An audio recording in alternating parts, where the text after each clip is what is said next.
1773 regulating ആക്റ്റാണ് നമ്മൾ ഇന്ന് ചർച്ച ചെയ്യാൻ പോകുന്നത്. 1770 കമ്പനിക്ക് അത്യാവശ്യം നല്ല രീതിയിലുള്ളൊരു ഫിനാൻഷ്യൽ ബാക്ക്ഗ്രൗണ്ട് ഉണ്ടാക്കാനുള്ളൊരു ഡിസയർ മുമ്പിലേക്ക് വന്നു. The debt of the company had bloated and had lost its tea monopoly in North America. കമ്പനിക്ക് അതിയായ രീതിയിലുള്ള കടവും അതോടൊപ്പം കമ്പനിക്ക് നോർത്ത് അമേരിക്കയിൽ ഉണ്ടായിരുന്ന തേയിലയുടെ ട്രേഡിന് മുകളിലുണ്ടായിരുന്ന ഒരു ആധിപത്യവും പയ്യെ പയ്യെ ഡിമിനിഷ് ചെയ്യാൻ തുടങ്ങി, എന്ന് വെച്ചാൽ കുറയാൻ തുടങ്ങി. Lord north, the Prime Minister of Britain, decided to undertake reforms and overhaul the management of the company.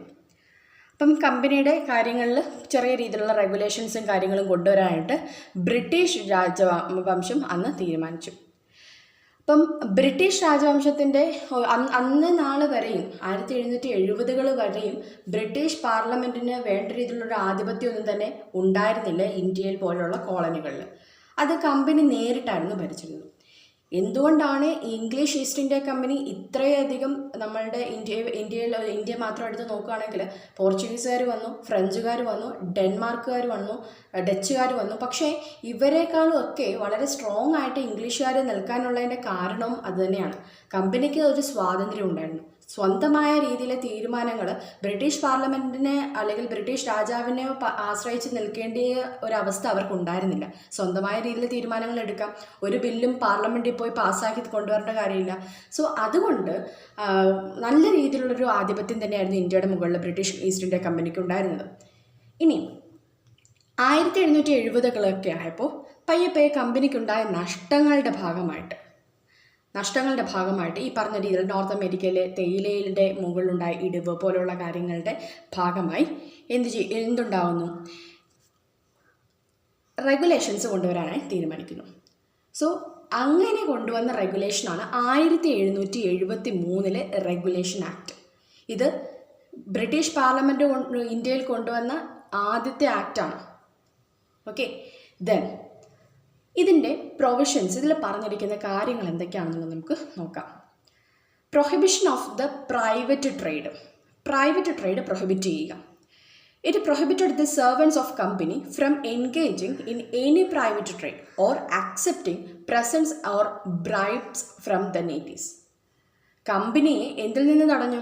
Private ആയിട്ടുള്ള രീതിയിൽ ഒരു ട്രേഡ് നടത്തുക, വാണിജ്യം നടത്തുക. അതായത് ബ്രിട്ടീഷ് പാർലമെൻറ്റ് അറിയാതെ പ്രൈവറ്റായിട്ട് വാണിജ്യം നടത്തുക. അതുപോലെ തന്നെ നേറ്റീവ്സ്, നമ്മളെ ഇന്ത്യക്കാരുടെയൊക്കെ കയ്യിൽ നിന്നും കൈക്കൂലി മേടിക്കുക, അങ്ങനെയുള്ള കാര്യങ്ങളൊക്കെ കമ്പനി തടഞ്ഞു. 2, ഇലക്ഷൻസ് ഫോർ ദ ഡയറക്ടേഴ്സ് എന്ന് പറയുമ്പോൾ ഡയറക്ടേഴ്സിൻ്റെ ഒരു ബോഡി ഇവിടെ ക്രിയേറ്റ് ചെയ്യുകയാണ്. ഓക്കെ, ഒരു 4 പേര് അടങ്ങുന്ന ഒരു ബോഡി ഡയറക്ടേഴ്സിൻ്റെ ഇവിടെ ക്രിയേറ്റ് ചെയ്യുകയാണ്. അത് ബ്രിട്ടീഷ് പാർലമെൻറ്റിന് നേരിട്ട് വന്ന് ഭരിക്കാനായിട്ട് പറ്റാത്തത് കൊണ്ട് ഈ ഡയറക്ടേഴ്സിലൂടെ ആയിരിക്കും കമ്പനിയെ റെഗുലേറ്റ് ചെയ്യുന്ന രീതിയിൽ ഇന്ത്യയിൽ ഭരണം കൊണ്ടുവരിക. 3, സെൻട്രലൈസേഷൻ ഓഫ് അഡ്മിനിസ്ട്രേഷൻ ഉണ്ടായിരുന്ന centralization. The act elevated governor of Bengal Warren Hasting to the governor general of Bengal. Important ആണ്. ഗവർണർ ഓഫ് ബംഗാൾ, അന്നത്തെ ഗവർണർ ഓഫ് ബംഗാൾ ആയിരുന്ന വാരൻ ഹാസ്റ്റിങ്ങിനെ ഗവർണർ ജനറൽ പദവിയിലേക്ക് മാറ്റി. ഇത് പറയാനുള്ള കാരണം എന്താണെന്ന് ചോദിച്ചു കഴിഞ്ഞാൽ, ഗവർണർ ഓഫ് ബംഗാളിൽ ഒരു ഇമ്പോർട്ടൻ്റ് ആയിട്ടുള്ള കൺസെപ്റ്റ് നമുക്ക് മനസ്സിലാക്കേണ്ടത്. ഓക്കെ, സോ ഇമ്പോർട്ടൻ്റ് ആയിട്ടുള്ളൊരു കാര്യം നമ്മൾ മനസ്സിലാക്കേണ്ടത്, അന്ന് ബംഗാൾ, ബോംബെ, മദ്രാസ്, അന്നത്തെ കൽക്കട്ടയിൽ നിന്നാണ് ബംഗാൾ പറയുന്നത്. സോ ബംഗാൾ, ബോംബെ, മദ്രാസ് ഈ സ്ഥലങ്ങളിലായിരുന്നു ആരുണ്ടായിരുന്നത്? ഗവർണർമാരുണ്ടായിരുന്നത്. ഈ ഗവർണർമാരുടെ നേതൃത്വത്തിലായിരുന്നു ഭരണം മുമ്പോട്ട് പോയിക്കൊണ്ടിരുന്നത്. അപ്പം ഓരോ പ്രൊവിൻസുകളിലും ഓരോ ഗവർണർമാർ. ഇവിടെ ഗവർണർ ഓഫ് ബംഗാൾ ആയിരുന്നത് ആരാണ്? വാരൻ ഹാസ്റ്റിംഗ് ആണ്. ഈ വാരൻ ഹാസ്റ്റിങ്ങിനെ ഗവർണർ ജനറൽ സ്ഥാനത്തേക്ക് മാറ്റി. അതായത് ഗവർണർ ജനറൽ എന്ന് പറയുമ്പോൾ ഈ ഇന്ത്യയിലെ ഇന്ത്യൻ കോളനിയുടെ മുഴുവനും ഒരു ആധിപത്യം പുലർത്താൻ പറ്റുന്നത്തക്ക വിധത്തിൽ ഉയർന്നൊരു സ്ഥാനമാണ്. നമ്മുടെ ഇന്നത്തെ ഒരു പ്രധാനമന്ത്രി എന്നൊക്കെ പറയുന്നത് പോലെ, അല്ലെങ്കിൽ ഒരു പ്രസിഡന്റ് എന്നൊക്കെ പറയുന്നത് പോലെ ഒരു ആധിപത്യമുള്ളൊരു സ്ഥലമാണ്. അതായത് ഗവർണർ ജനറലിനായിരിക്കും എല്ലാം വന്ന് ചേരുക. എല്ലാ പവറുകളും ഏറ്റവും കൂടുതൽ അപ്പെക്സ് ആയിട്ടുള്ളത് ഗവർണർ ജനറലാണ്. അങ്ങനെ വാറൻ ഹാസ്റ്റിങ്ങിനെയാണ്, അന്നത്തെ governor of Bengal Warren Hasting ആയിരുന്നു, അദ്ദേഹത്തിനെ ഗവർണർ ജനറൽ ഓഫ് ബംഗാൾ ആക്കി മാറ്റി. And subsumed the presidencies of Madras and Bombay under the Bengal's control. ഞാൻ പറഞ്ഞില്ലേ വേറെ പ്രസിഡൻസീസ് ഏതൊക്കെയായിരുന്നു? മദ്രാസും ഉണ്ടായിരുന്നു, ബോംബെയും ഉണ്ടായിരുന്നു. ഈ മദ്രാസിലെയും ബോംബെയിലെയും ഗവർണർമാരെ ഗവർണർ ജനറൽ ഓഫ് ബംഗാൾ, അതായത് അന്നത്തെ വാറൻ ഹാസ്റ്റിങ്ങിന് കീഴിലാക്കി മാറ്റി. അദ്ദേഹത്തിൻ്റെ കൺട്രോളിലും അദ്ദേഹത്തിൻ്റെ നിർദ്ദേശപ്രകാരവുമായിരിക്കും മദ്രാസിലും ബോംബെയിലുമുള്ള ഗവർണർമാർ പ്രവർത്തിക്കുക. Governor General and the Supreme Council to regulate matters related to the waging of war and negotiation peace with the princely states except during an emergency. ഈ ഗവർണർ ജനറലിനാണ് എന്തിൻ്റെ അധികാരമുള്ളത്? യുദ്ധങ്ങളെപ്പറ്റി സംസാരിക്കാൻ, എന്തെങ്കിലും ഉടമ്പടികൾ വേണമെങ്കിൽ അങ്ങനെയുള്ള ഉടമ്പടികളെപ്പറ്റി സംസാരിക്കാൻ, സമാധാന ചർച്ചകൾ നടത്താൻ, ഇതിനൊക്കെ ഉള്ള അധികാരം ആർക്കായിരിക്കും? ഗവർണർ ജനറലിനാണ് ഉള്ളത്. ഓക്കെ, ഇനി നമുക്ക് സുപ്രീം കൗൺസിൽ ഓഫ് ബംഗാളിനെ പറ്റി നോക്കാം. ദ ആക്ട്, ഇത് അടുത്തൊരു പ്രൊവിഷനാണ് റെഗുലേറ്റിംഗ് ആക്ടിൽ. The act named 4 additional men to serve with governor general. Governor ജനറലുമായിട്ട് സെർവ് ചെയ്യുന്നതിന് വേണ്ടി 4 അഡീഷണൽ ആയിട്ടുള്ള ആളുകളെ കൊണ്ടുവന്നു. അപ്പം ഗവർണർ ജനറലിന് എന്തെങ്കിലും രീതിയിലുള്ള ഗൈഡൻസ് വല്ലതും ഒക്കെ കൊടുക്കണമെന്നുണ്ടെങ്കിൽ നമ്മുടെ ഇപ്പോഴത്തെ പ്രധാനമന്ത്രിക്ക് ഓരോ രീതിയിലുള്ള കമ്മിറ്റികളും കാര്യങ്ങളും ഉണ്ടല്ലോ, അതേപോലെ 4 പേരടങ്ങുന്ന ഒരു കൗൺസിൽ കൊണ്ടുവന്നു. അതാണ് supreme council of Bengal, which was an advisory council later evolved to the executive council. പിന്നീട് അതെന്തായിട്ട് മാറുകയും ചെയ്യുന്നു? എക്സിക്യൂട്ടീവ് കൗൺസിലായിട്ട് എമർജ് ചെയ്യുകയും ചെയ്യുന്നു. Decisions would be taken by the majority and governor general could only vote in the case of time.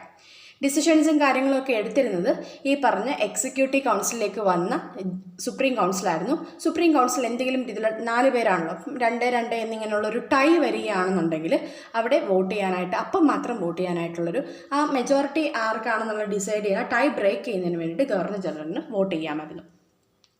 ഇനി മറ്റൊരു പ്രൊവിഷനാണ് supreme court of Bengal. ബംഗാളിൽ സുപ്രീം കോർട്ട് സ്ഥാപിച്ചു. അപ്പം നമുക്കറിയാം, ആദ്യമേ നമ്മളുടെ സുപ്രീം കോർട്ട് എന്ന് പറയുന്നത്, ഇപ്പോഴത്തെ സുപ്രീം കോർട്ട് ഡൽഹിയിലാണ്, പക്ഷേ അന്ന് കൽക്കട്ടയായിരുന്നു ഹെഡ് ക്വാർട്ടേഴ്സ്. അവിടെ തന്നെ ഒരു സുപ്രീം കോർട്ടും കൊണ്ടുവന്നു. എസ്റ്റാബ്ലിഷ് ചെയ്യുന്ന ആരാണ്? എവിടെയാണ്? Fort William. ഇമ്പോർട്ടൻ്റ് ആയിട്ടുള്ളൊരു ഫോർട്ടാണ്, ഒരു കോട്ടയാണ്. അതായത് നമ്മളുടെ ഫോർട്ട് വില്യം എന്ന് പറയുമ്പോൾ കൽക്കട്ടയിൽ മുഴുവനും ഉണ്ടായിരുന്ന ബ്രിട്ടീഷുകാരുടെ ഒരു ആധിപത്യം, അതിൻ്റെ റൂട്ട് അല്ലെങ്കിൽ അതിൻ്റെ ആ ഒരു വേരെന്ന് പറയുന്നത് ഫോർട്ട് വില്യത്തിൽ നിന്നാണ് വന്നതെന്ന് പറയപ്പെടുന്നു. അപ്പോൾ ഫോർട്ട് വില്യത്തിൽ ഒരു സുപ്രീം കോർട്ട് എസ്റ്റാബ്ലിഷ് ചെയ്തു. British judges were to be sent to India and administer the British legal system that was used in there. അപ്പം ബ്രിട്ടനിലുണ്ടായിരുന്ന ജഡ്ജിമാരെ ഇന്ത്യയിലേക്ക് അയച്ചു. എന്നിട്ട് ബ്രിട്ടീഷ് നിയമപ്രകാരം ഇവിടെ കാര്യങ്ങളൊക്കെ മുമ്പോട്ട് കൊണ്ടുപോകാൻ, ജുഡീഷ്യറി ആക്ടിവിറ്റീസ് മുമ്പോട്ട് കൊണ്ടുപോകാനായിട്ട് അപ്പോയിൻറ്റ് ചെയ്തു. All the British subjects of the Bengal presidency, both British and Indian, could seek redressal against the government in the Supreme Court of Bengal.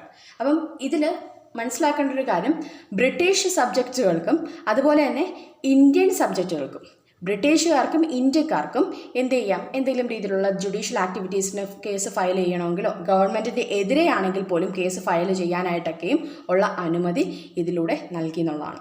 Public servants of the company operating from India made amenable to its jurisdiction.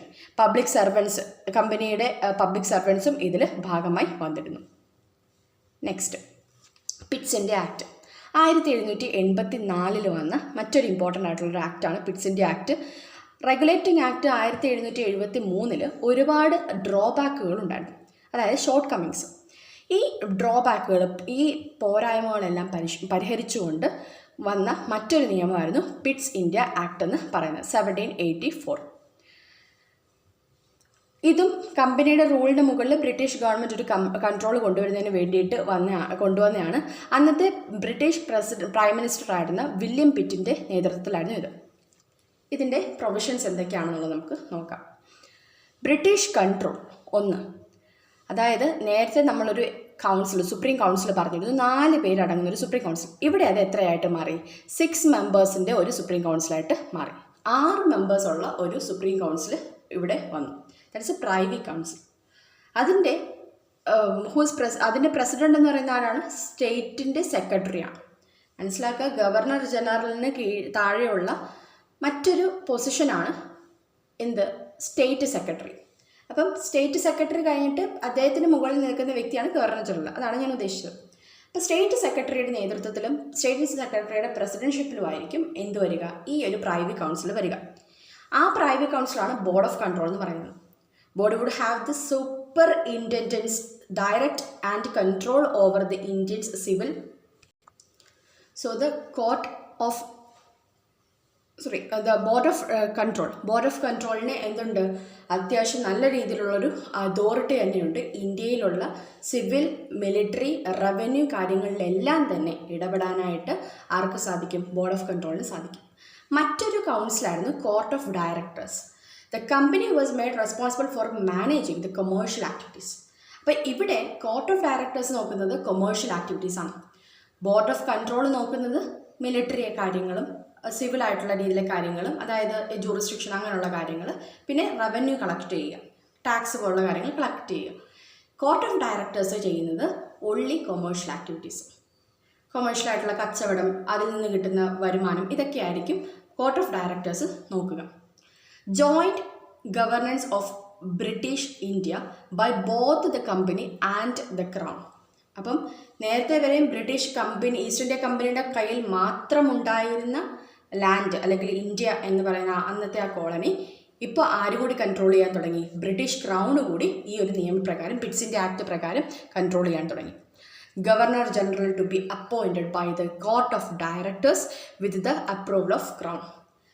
ക്രൗണിൻ്റെ അപ്രൂവലോടുകൂടി, അതായത് രാജാവിൻ്റെ സമ്മതത്തോടു കൂടിയും രാജാവിൻ്റെ നോളജോടുകൂടിയും എന്ത് ചെയ്തു, court of directors, governor general to be appointed by the court of directors. Court of directors നേരത്തെ നമ്മൾ പറഞ്ഞ കൊമേഴ്ഷ്യൽ ആക്ടിവിറ്റീസും കൊമേഴ്ഷ്യൽ അഫയേഴ്സും കൺട്രോൾ ചെയ്യുന്ന ആ ഒരു കോർട്ട് ഓഫ് ഡയറക്ടേഴ്സ് ആയിരുന്നു ഗവർണർ ജനറലിനെ അപ്പോയിൻറ്റ് ചെയ്തിരുന്നത്. അത് ആരുടെ അനുവാദ പ്രകാരമായിരുന്നു, ഈ പറഞ്ഞ ക്രൗണിൻ്റെ അനുവാദ പ്രകാരമായിരുന്നു.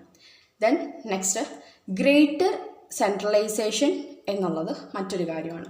Governor general given greater powers over the province of Bombay and Madras over the matters related to war, emergency, diplomacy. യുദ്ധമായിക്കൊള്ളട്ടെ, എമർജൻസി ആയിക്കൊള്ളട്ടെ, ഡിപ്ലോമസി ആയിക്കൊള്ളട്ടെ, ഇതൊക്കെ ആയിട്ട് ബന്ധപ്പെട്ടിട്ടുള്ള കാര്യങ്ങളിൽ മദ്രാസിൻ്റെയും ബോംബെയുടെയും കാര്യങ്ങളിൽ തീരുമാനങ്ങൾ എടുക്കാനായിട്ട് ആർക്കാണ് അനുവാദം കൊടുത്തത്, governor ജനറലിനാണ്. Then aggressive wars against native states were expertly ruled out. Aggressive ആയിട്ടുള്ള രീതിയിലെ യുദ്ധങ്ങൾ, അതായത് മാക്സിമം പ്രിൻസ്ലി സ്റ്റേറ്റുകളുമൊക്കെ ആയിട്ട് ഒരു കോപ്പറേറ്റീവ് രീതിയിൽ പോകാനായിട്ടാണ് അപ്പം ക്രൗൺ ആഗ്രഹിക്കുന്നത്. അപ്പം ഓൾറെഡി തന്നെ നമ്മൾ ചരിത്രം നോക്കുമ്പോൾ മനസ്സിലാവും, ഈ പറഞ്ഞ രീതിയിൽ മൈസൂർ യുദ്ധം, മറാത്തകളുമായിട്ടുള്ള ബ്രിട്ടീഷേഴ്സിൻ്റെ യുദ്ധം, ബംഗാളുമായിട്ടുള്ള യുദ്ധം, അവധുമായിട്ടുള്ള യുദ്ധം, ഇത്തരത്തിലുള്ള ഒരുപാട് യുദ്ധങ്ങൾ ഉണ്ടായിട്ടുണ്ട്. അപ്പം എന്താ തീരുമാനിക്കുന്നത്, ഗവർണർ ജനറൽ ഇൻ കൗൺസിൽ ഇപ്പോൾ ഒരു കോർട്ട് ഓഫ് ഡയറക്ടേഴ്സിൻ്റെ കാര്യം ആണ് നോക്കുന്നത്. അതായത് യുദ്ധം മാക്സിമം കുറയ്ക്കുക, അഗ്രസീവായിട്ടുള്ള യുദ്ധങ്ങൾ നേറ്റീവ് സ്റ്റേറ്റ്സിന് എഗെയിൻസ്റ്റ് ആയിട്ട് നടത്താതിരിക്കുക. അപ്പോൾ ഇത്തരത്തിലുള്ള രീതിയിലെ കാര്യങ്ങളാണ് പിറ്റ്സ് ഇന്ത്യ ആക്ട് 1784 കൊണ്ടുവരുന്നത്. ഓക്കെ, ഇനി ഇതിൽ നമുക്ക് കമ്പാരിസൺ നടത്തുമ്പോൾ ഫസ്റ്റ് ഓഫ് ഓൾ നമ്മൾ ഓർക്കുക, 1773 ആക്ട് നമ്മൾ പറഞ്ഞപ്പോൾ, അതായത് റെഗുലേറ്റിംഗ് ആക്ട് നമ്മൾ പറഞ്ഞപ്പോൾ അതിൽ നോർത്ത് അമേരിക്കയിലുണ്ടായിരുന്ന ആ ഒരു ടീ മോണോപ്പൊളിയുടെ ഒരു പ്രശ്നം, അവിടെ ലോസ് ഉണ്ടായി, ഡെറ്റ് ഒരുപാട് ഉണ്ടായി കമ്പനിക്ക്, അങ്ങനെയാണ് വന്നതെന്ന് പറയുന്നു. പിന്നെ അവിടെ ഡയറക്ടേഴ്സ് വരുന്ന കാര്യം നമ്മൾ പറഞ്ഞു. ഗവർണർ ഓഫ് ബംഗാളിന് വലിയ രീതിയിലുള്ള പ്രാധാന്യം കിട്ടി എന്നുള്ളതും ട്രേഡിന് മുകളിൽ കൺട്രോൾ കൊണ്ടുവന്നു. സ്വാഭാവികമായിട്ടും ട്രേഡിന് നഷ്ടം വന്നപ്പോൾ അത് ഗവർണർ ജനറലിനെ അപ്പോയിൻറ്റ് ചെയ്തുകൊണ്ട് ക്രൗൺ കൺട്രോൾ ചെയ്യാൻ തുടങ്ങി. പിന്നെ സുപ്രീം കോർട്ട് വന്നത്. പിന്നെ പിറ്റ്സ് ഇന്ത്യ ആക്ട് എന്ന് പറയുമ്പോഴത്തേക്കും 1784 പിറ്റ്സ് ഇന്ത്യ ആക്ട് എന്ന് പറയുമ്പോൾ അത് 1773 റെഗുലേറ്റിംഗ് ആക്ടിന് ഡ്രോബാക്കാണ്. ആരാണ് കൊണ്ടുവരുന്നത്, വില്യം പിറ്റ് എന്ന് പറയുന്നത് ആ ഒരു പേരിൽ നിന്നാണ്, വില്യം പിറ്റിൻ്റെ പേരിൽ നിന്നാണ് വരുന്നത്. ദെൻ ബോർഡ് ഓഫ് കൺട്രോൾ, അതിൽ 6 പേര്. നേരത്തെ ഉണ്ടായിരുന്ന ഡയറക്ടേഴ്സിൽ 4 പേര്, ഇപ്പോൾ ഇവിടെ 6 പേര്. അത് ബോർഡ് ഓഫ് കൺട്രോൾ പോരാ, ബോർഡ് ഓഫ് കൺട്രോൾ ചെയ്തിരുന്ന കാര്യങ്ങളും കൂടി പറയുക, military, civil. Okay, then court of ഡയറക്ടേഴ്സിൽ ചെയ്തിരുന്ന കൊമേഴ്ഷ്യൽ ആക്ടിവിറ്റീസ് മാത്രമാണ്. ഈ കോർട്ട് ഓഫ് ഡയറക്ടേഴ്സിന് ഗവർണർ ജനറലിനെ അപ്പോയിൻറ്റ് ചെയ്യാനായിട്ട് ഉള്ള അധികാരം ഉണ്ടായിരുന്നു through the crown. Okay, then ഈ പറഞ്ഞ രീതിയിൽ അഗ്രസീവ് വാറുകൾ കുറച്ചു. അറ്റ്ലീസ്റ്റ് ഇങ്ങനെ ഒരു കമ്പാരിസണിലൂടെ പഠിക്കാൻ നോക്കാം. Thank you.